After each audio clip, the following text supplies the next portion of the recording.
Bakit pa ang hilig mo basahin ng librong iyan? Dahil nakikita ko kay Florante ang katangian na gusto ko sa isang lalaki.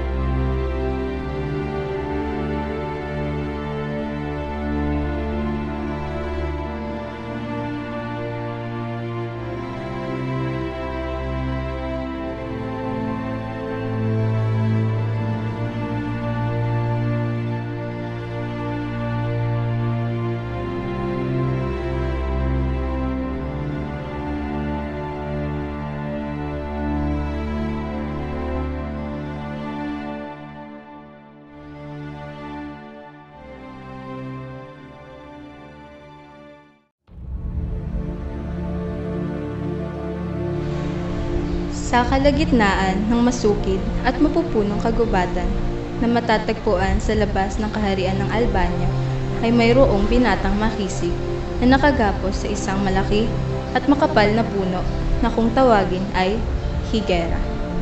Isang binatang may makinis na balat at may napakaitim na buhok. Siya si Florante, isang general ng hukbo sa Albania at nag-iisang anak nina Duque Briseyo at Prinsesa Floresca. Siya ay nakagapos na may masamang kapalaran dahil siya ay nasa gubat kung saan ay maraming mababangis na hayop na nakapalibot dito. Ah! Ah! O mahabaging langit! Ang iyong bangis ay nasaan na? Ako ngayon naghahari sa kalungkutan. Bagong bandila ng kasamaan sa kaharian ng Albania ay winawagayway!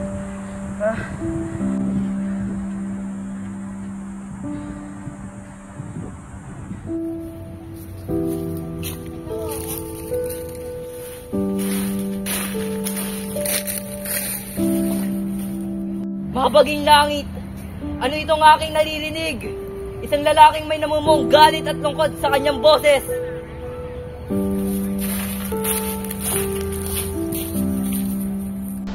Habang hinahanap ni Aladdin ang boses na kanyang narinig, si Florante naman ay napapalibutan ng dalawang mababangis at gutom na mga leon. Biglang dumating si Aladdin at nakita ang sitwasyon ni Florante, kaya't agad-agad nitong nilabanan ang mga leon hanggang sa mapatay ang mga ito.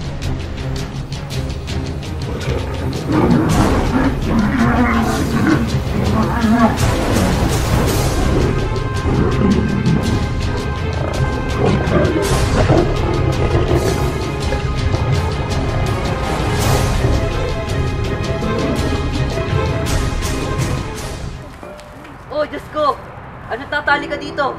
Isa mo! Nais mo akong patayin, hindi ba?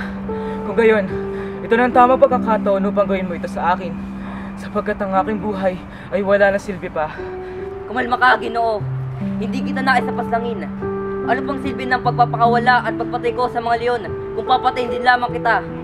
Ngunit bakit? Hindi ba't isa kang kaaway? At isa din akong kaaway? Hindi ko lubos na maisip na kayang iligtas ng isang kaaway ang kanyang kaaway. Ginawa ko lamang ang nararapat, Ginoo. Hindi ka tutuwa ng may kapal kung ikaw ay aking panonoorin at hahayaang mamatay at maging hapunan ng mga leon. Hindi din kakayanin ng aking konsensya. Ikaw ay mamatay sa aking harap nang walang tulong na ginagawa.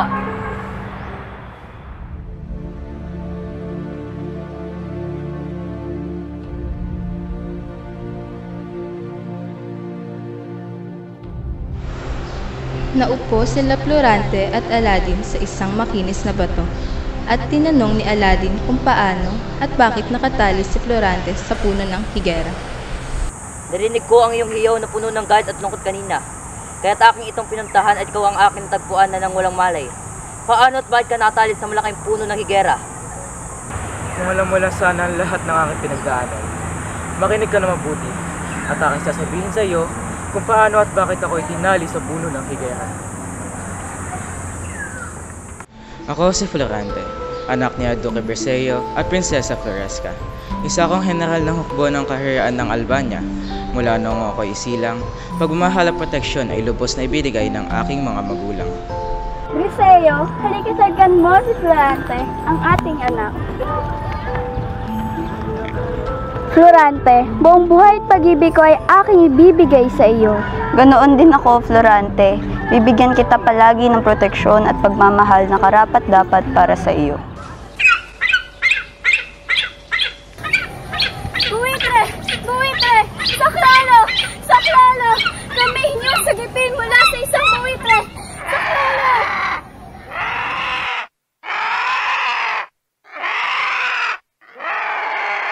Mahal na prinsesa!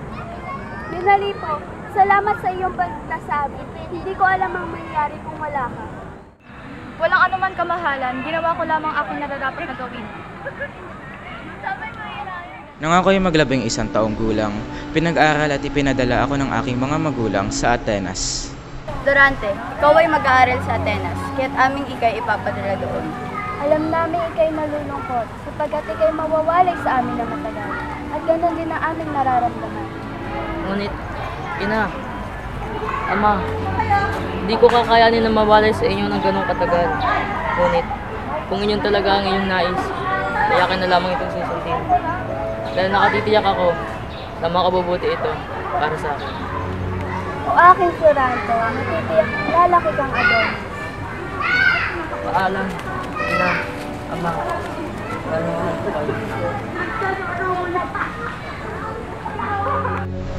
Nang makarating na si Florante, ay sinalubong siya ni na Antenor at Adolfo.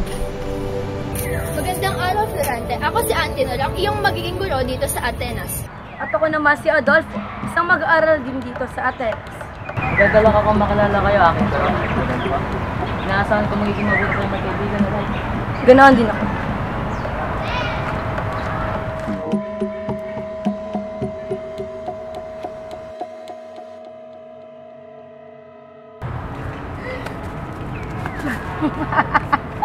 Oh, Florante! Ikaw ay mamamatay dahil inagaw mo ang nararapat na sa akin. Magaling ka, masipag, matalino, kaya't napakasarap kung mawawala ka sa aking mundo. Florante! Huwag mo na subukan, Adolfo. Isa kang traidor. Umalis ka na bago pa kita tuluyan. Florante, ayos ka lang ba? Oo. Salamat, Menandro, at ako yung niligtas. Walang anuman, ginawa ko lamang ang aking trabaho. Nakalipas na ang 1 taon at nakatanggap ng balita si Florante na namatay na ang kanyang pinakamamahal na ina. May nagpadala sa iyo ng liham galing sa kaharian ng Albania. Salamat.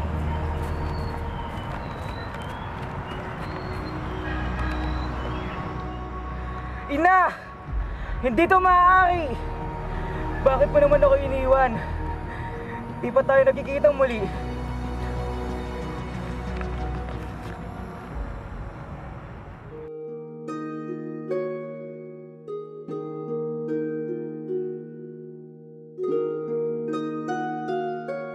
Kamahalan, siya si Florante, ang nag-iisang anak namin ni Prinsesa Floresca. Florante, siya si Haring Linceo, ang hari ng Albania. Kinagagalak kong makilala. Ako din po, kamahalan. Habang binabasbasan si Florante, ay hindi niya maiwasang makita si Laura, anak ni Haring Linceo. Si Laura ay isang napakagandang dalaga na hinahangad ng maraming kalalakihan, ngunit kay Florante lamang siya humanga at tumibig. Agad na nabighani si Florante dito at mabilis niya itong naibigan.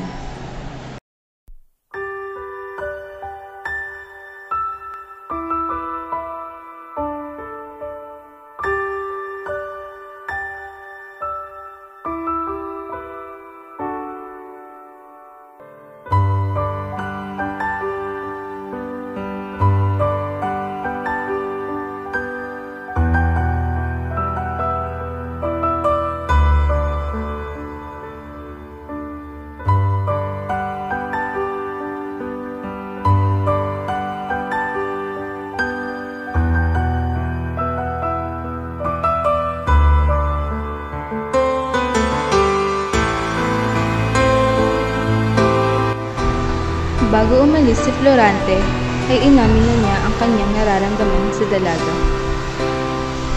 Laura, binibini niya aking iniibig. Nais ko lamang na malaman mo na ikaw ay aking iniibig.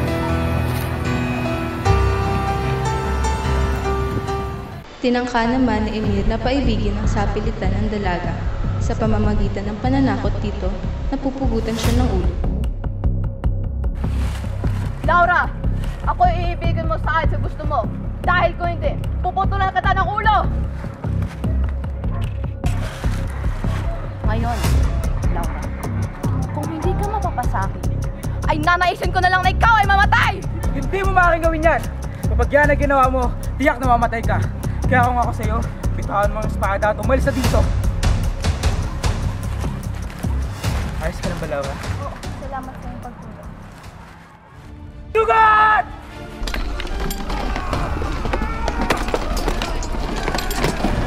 Matagumpay na napabagsak ni Florante ang hukbo ni General Osmani.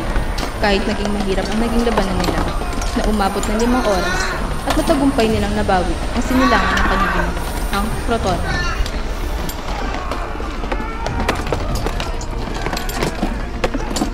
Teka na, Osmalik. Mabuhay ang Crotona! Mabuhay! Mabuhay ang Albania! Mabuhay! Sa gitna ng kanilang pagsasaya, nakatanggap ng liham si Florante na nagmula sa monarka. May nagpadala sa iyo ng liham galing sa monarka. Salamat.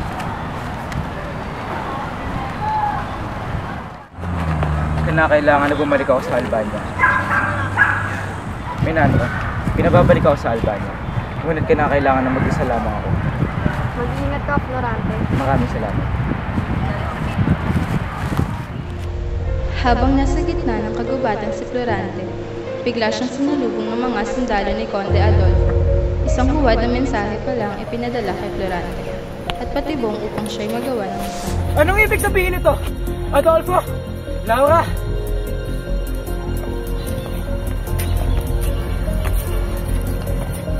Salian niyo si Florante at itapos sa gubat na puno ng mababangis na hayop. Dahil siya ang lalaking umagaw ng para sa akin. Ito pa sa akin ng buong Albania. Pati na rin ang pinakamamahal kong si Laura. Hindi!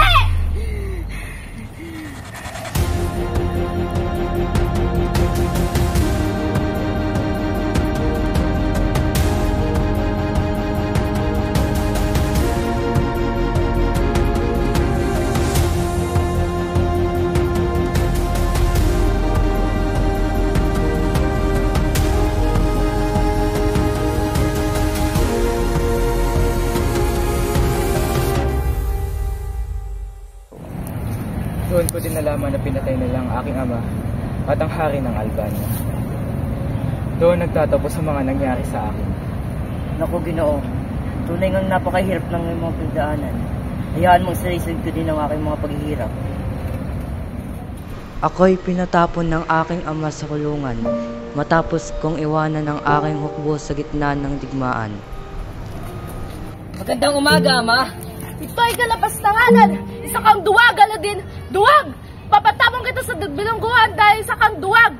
Ikaw ay mapupugutan ng ulo dahil sa iyong ginawa!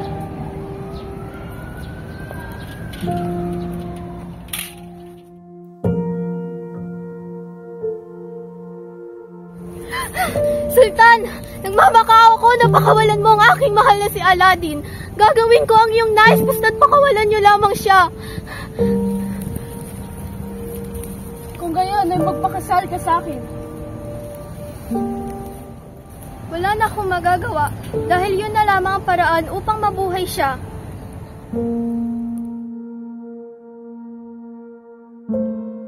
Ikaw ay pinapatapon sa kagubatan. Hindi ka napupugutan, ngunit ikaw ay hindi na babalik sa ating kaharian.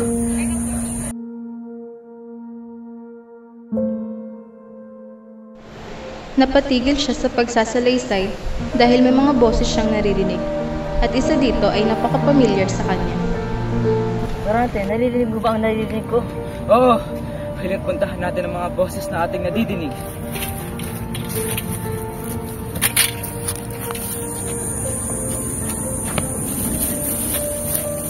Laura! Florante, Derrida! Mabutit ligtas ka, mahal ko. Ano't magkasama kayo? At sino itong pinipili na iyong kasama? kung alam mo lamang ang ginawa sa akin ni Conde Adolfo, hayaan mo isalaysay ko sa inyo kung bakit kami magkasama ng babaeng Moro na ito.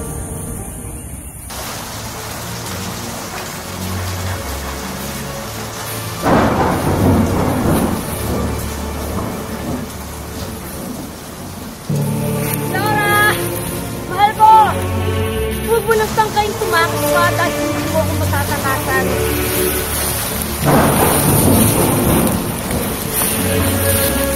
Adolfo! Diyan ka naman pala, mahal ko. Subukan na hindi ka makakawala.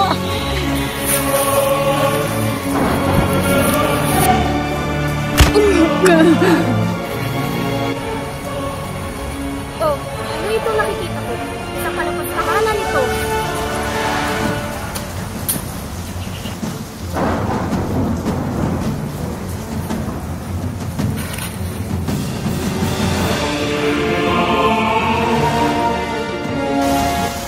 Ligtas ka na, Binibini.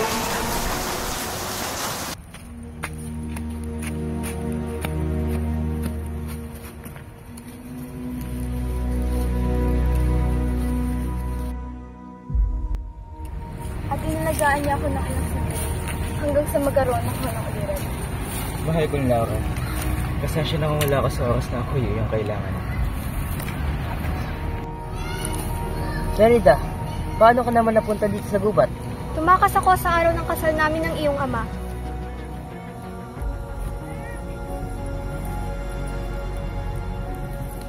At dito ko nakita si Laura. Kasal? Anong ibig mong sabihin? Nalaman kong pinatapon ka nila sa bilangguan at ikaw ay naparusahan ng kamatayan, kaya't nagmakaawa ako sa iyong ama na ikaw ay palayain kapalit ng kanyang nais. Nais niyang magpakasal ako sa kanya, kaya't pumayag ako upang ikaw ay aking mailigtas. Hindi ko naisip na ginawa mo yun para sa akin. Pasensya na, mahal. Naglakbay pabalik sina Florante at Laura patungo sa kanilang bayan, kasama sina Aladdin at Lerida. Sinalubong sila ng galit ng mga mamamayan dahil sa pinaniniwalaan nilang pinabayaan sila ng hari. Patayin na mga walang puso!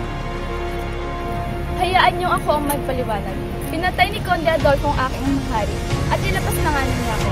Pinatapon niya sa gubat ng aking mahal na si Florante. Kaya walang dapat sisihin dito kundi si Conde Adolfo. Matapos lahat ng mga pagsubok na kanilang naranasan, bininyagan sina Aladdin at Lerida upang maging isang ganap na Kristiyano. Kinasal sila at namuhay ng masaya.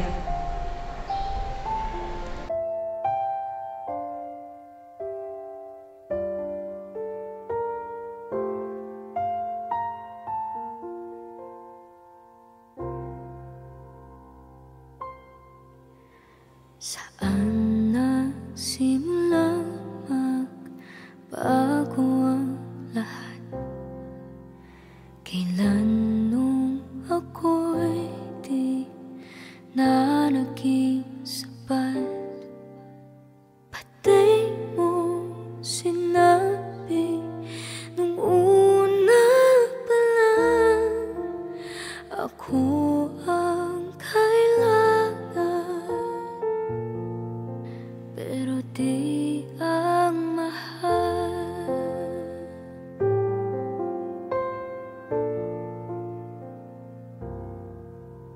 Saan nakulang ang aking pagmamahal?